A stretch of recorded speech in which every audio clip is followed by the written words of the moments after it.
One Piece nunca esteve tão insano. Luffy desperta novamente Nika e sua força explode diante de todos em Egghead. Mas isso é apenas o começo. Algo inesperado começa a se mover nas sombras. Forças que poucos poderiam imaginar se fazem presentes. E cada olhar carrega o peso do que está por vir. Enquanto o impossível toma forma, a crueldade de Saturn recai sobre Vegapunk. Lembrando que nem mesmo os maiores gênios estão livres do perigo. E também precisamos falar da polêmica animação desse episódio, que acabou dividindo opiniões entre os fãs. E fala, meus queridos senpais, como é que vocês estão? Eu sou o Jean com mais um vídeo para vocês e bora falar desse episódio muito bacana mesmo. Tem muita coisa legal pra gente ver hoje aqui e claro, também falar um pouquinho dessa polêmica animação, mas que também não tira nem um pouco sequer o brilho desse episódio épico que faz os nossos corações baterem igual os tambores da libertação.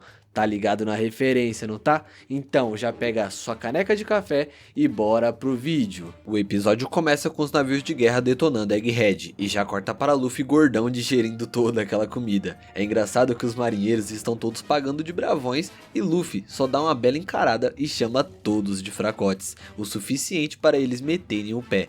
Luffy mete um sorrisão no rosto e já começa com aquela gargalhada que todo mundo conhece. Sim, é o retorno do Gear 5. O chão já fica igual uma cama elástica e o espírito de Nika voltou com tudo. Vegapunk observa a queda dos seus amigos e, desesperado com o ataque dos pacifistas, ele liga para Atlas e pede para dar um recado a Bonnie. Saturn impiedoso dá a ordem para atacar, mas Bonnie grita bem alto para seu pai não atirar e ajudar eles a escaparem da ilha. Eles param imediatamente. No local ninguém entende nada, todos estão confusos. Os pacifistas se viram e começam a atirar nos navios da marinha. Vegapunk nos revela o que aconteceu de fato. Com a preocupação deles se voltarem um dia contra a própria Bonnie, ele buscou impedir que essa tragédia acontecesse. Programou algo em todas as cópias de Kuma, que mesmo se eles recebessem ordens das maiores autoridades do mundo, Kuma sempre estaria ao lado dela. Algo que me deixa curioso é como esse poder pode ser usado futuramente. Como que fica esse projeto da marinha agora que Bonnie tem autoridade máxima sobre os pacifistas. Essa é uma força que pode ser usada até mesmo contra o governo mundial na guerra final de One Piece. Saturn, ao entender a atrocidade que Vegapunk fez, ele apunhala com sua perna, ou melhor dizendo, a garra de aranha, ferindo ele gravemente. Também ordena que Kizaru finalize todos eles. Ao disparar raios de luz, todos se ferem. Sanji tenta impedir o almirante, porém ele desvia facilmente. Aqui tiraram o Sanji pra bucha novamente. No mangá tem aquela cena bem legal dele vindo e chutando os feixes de luz que o Kizaru disparou, porém no anime eles simplesmente cortaram a cena sem dó nem piedade.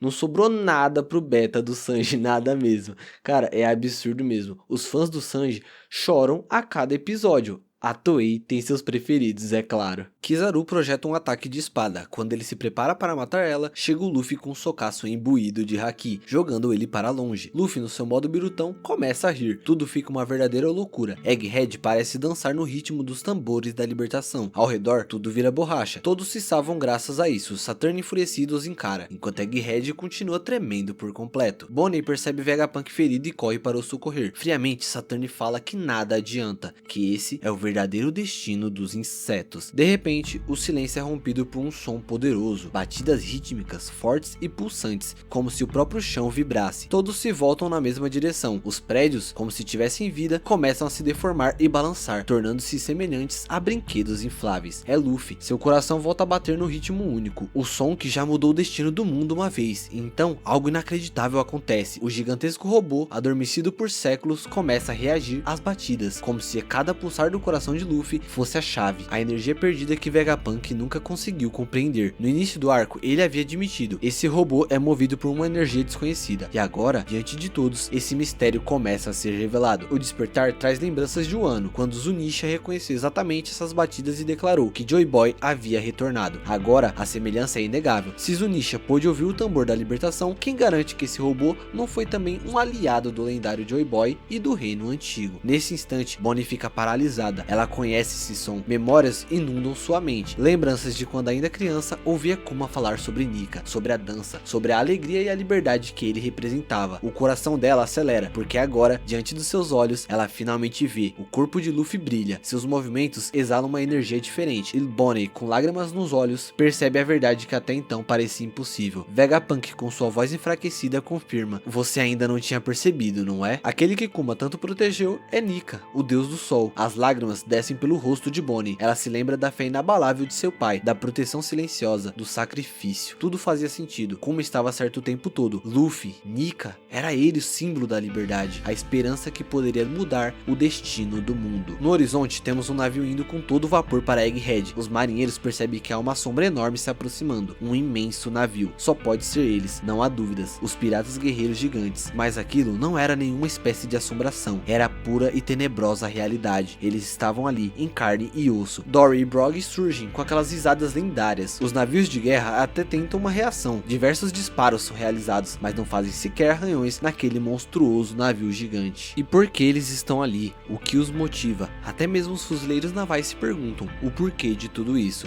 Mas lembre-se, tudo neste mundo acontece por um motivo. Eles vieram para resgatar aquele que carrega o maior poder dos mares, aquele que carrega a esperança das pessoas, aquele que possui um espírito lendário, Luffy o Chapéu de Palha, ou melhor, o Deus do Sol, Nika. Nessa chegada triunfal, eles destroem as embarcações e mostram toda a sua imponência. Mais de 1000 episódios depois, o reencontro de Luffy com seus velhos amigos está prestes a acontecer, um prelúdio do futuro. Elbaf é logo ali. Uma coisa que eu achei super interessante é o fato deles chamarem Luffy de Nika. Isso mostra claramente que os gigantes têm um certo conhecimento sobre o reino antigo e as fábulas de Nika. Até pelo encontro com Shanks, que já tinha o cartaz de Luffy transformado no Gear 5, pode ter feito eles associarem de imediato. E ao ver toda a repercussão que o incidente de Egghead estava causando pelo mundo, eles navegaram direto para lá. Uma teoria muito antiga é que aquele chapéu de palha gigante que Mu esconde tenha sido do verdadeiro Nika, e que ele era um gigante. Por conta dos gigantes viverem por muito tempo, eles não estão tão distantes do século perdido. Pode haver antepassados que conheciam a história e foi passando para frente. Como já se teoriza, os bucaneiros serem descendentes de gigante com alguma outra raça, pode ser até mesmo desse legado que eles conhecem e adoram Nika. Dory e Brog não perdem uma oportunidade de se meter em uma boa briga. Uma coisa é fato,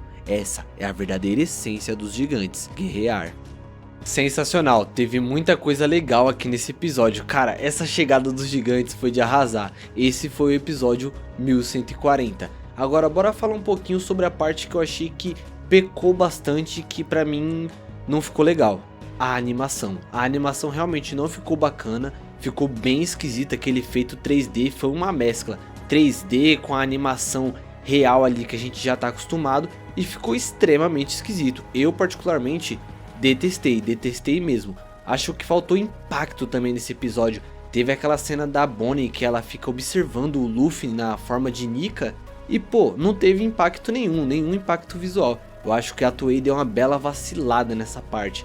Então, eu não gostei, e eu acredito que a maioria dos fãs também não curtiu. Eu vi muito disso nas redes sociais, todo mundo comentando e questionando o porquê que a animação ficou dessa forma. Mas e vocês, o que acharam? Deixa aí nos comentários. E se você curtiu o vídeo, já deixa aquele seu like para fortalecer, se inscreve no canal, ativa o sininho para não perder nenhum vídeo. Obrigado por assistirem, valeu, até a próxima, fui!